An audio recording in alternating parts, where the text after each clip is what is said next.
Friends, Zubeen দাৰ বিষয়ে যিয়ে নকওঁ সকলো কমেই হ'ব। তথাপিও আজি তেখেতৰ বিষয়ে ক'বলৈ গ'লে চকু পানীয়ে ওলায়। কিন্তু প্ৰকৃতিপ্ৰেমী জুবিন দাৰ কাৰণে আমি কি কৰিম, তেখেতৰ কাৰণে এনেকুৱা কি কৰিলে তেখেতক আমি বহুত বেছি ভাল লগাব পাৰিম, সেইটোতো সম্ভৱ নহয়। তথাপিও আমি আজি ৰজাহালি গাঁৱৰ সমূহ যুৱকবৃন্দৰ দ্বাৰা গছপুলি ৰোপণ কাৰ্যসূচী হাতত লৈছিলোঁ আৰু তাকে সেয়া সম্পূৰ্ণ হ'ল।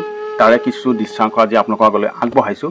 আৰু যদি আপোনালোকে ভাল পায় তেতিয়াহ'লে ভিডিঅ'টো জুবিন গাৰ্গৰ কাৰণে প্লিজ শ্বেয়াৰ কৰিব।